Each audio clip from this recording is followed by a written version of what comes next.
ایک تاجر کی بیوی تھی، اللہ تعالیٰ نے اس کو نیکی بھی دی تھی اور حسن و جمال بھی دیا تھا۔ اس کا خاوند سفر کے لیے کسی دوسرے شہر جاتا تھا۔ کچھ دنوں کے وقفے سے اسے اس شہر جانا پڑتا تھا اور اسے وہاں رہنا پڑتا تھا۔ اب اس کی بیوی نے یہ محسوس کیا کہ اس کے خاوند کا قیام وہاں زیادہ ہونے لگا ہے، لہٰذا اسے احساس ہوا کہ کہیں اس نے وہاں دوسرا گھر تو نہیں بنا لیا۔ چنانچہ بیوی نے اپنے اعتماد پر ایک خادمہ سے کہا کہ تم اس کے پیچھے جاؤ اور دوسرے شہر میں جہاں رہتا ہے وہاں سے جا کر معلومات حاصل کرو۔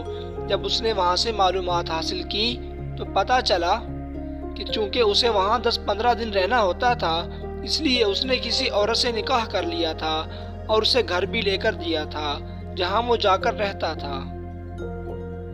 گناہ نہیں تھا، البتہ اس نے دوسرا نکاح کر لیا تھا۔ جب اس عورت کو پورا پتہ چل گیا تو اس نے سوچا کہ میرے خاوند نے نکاح تو کر لیا ہے، اگر جھگڑا کروں گی تو خاوند کو خواہ میرے سامنے شرمندگی ہوگی، یا یہ بھی ہو سکتا ہے کہ میرا خاوند کھلم کھلا کہہ دے کہ میں ادھر بھی وقت دوں گا اور ادھر بھی وقت دوں گا، تو مجھے ایسا کرنے کی کیا ضرورت ہے؟ جو محبت کی مساوات میرے اور میرے خاوند کے درمیان ہے، کیوں نہ میں اسی کو برقرار رکھوں؟ یہ سوچ کر اس نے پردہ رکھنے کا ارادہ کر لیا۔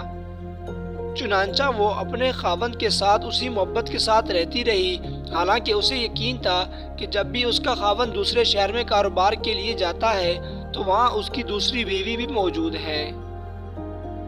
اللہ کی شان کہ کچھ مہینوں کے بعد خاوند کی وفات ہو گئی۔ جب خاوند کی وفات ہوئی تو اس کا جتنا سرمایہ تھا وہ سارے کا سارا اسی بیوی کے پاس تھا۔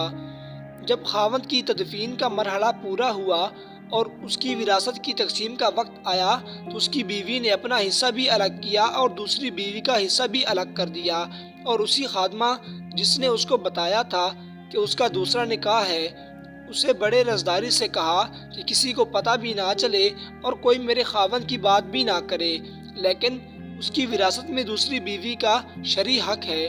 مجھے قیامت کے دن اللہ کے ہاں جواب دینا ہے، اس کا حق میں نہیں کھا سکتی، لہٰذا یہ پیسے لے جاؤ اور اسے کہو کہ تمہارے خاوند کی میراث میں سے یہ تمہارا حصہ ہے، اسے وصول کر لو۔ خادمہ وہ رقم لے کر خاتون کے پاس گئی، وہ کافی ساری رقم تھی۔ اس نے جا کر دوسری بیوی سے بات کی کہ اس کے خاوند کی وفات ہو گئی ہے اور اس کی بیوی نے وراثت میں تمہارا حصہ بھی نکالا ہے، کیونکہ تم بھی آخر اس کی بیوی ہو۔ وہ اگر تمہارا حق کھائے گی تو وہ قیامت کے دن اللہ کو کیا جواب دے گی؟ لوگوں کو تو پتہ نہیں مگر اللہ کو تو پتہ ہے، لہٰذا تم اپنا حصہ وصول کر لو۔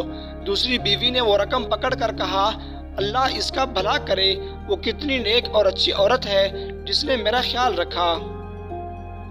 پھر دوسری بیوی نے کہا کہ تم یہ مال میری طرف سے لے جا کر اس عورت کو واپس کر دو، اس لیے کہ اس خاوند نے مرنے سے 1 ہفتے پہلے مجھے طلاق دی تھی، اور اس طلاق کا پتہ یا مجھے ہے یا میرے اللہ کو ہے، لہٰذا اس وراثت میں میرا کوئی حصہ نہیں بنتا، یہ حصہ پہلی بیوی کا ہی ہے، لہٰذا اسے واپس کر دو۔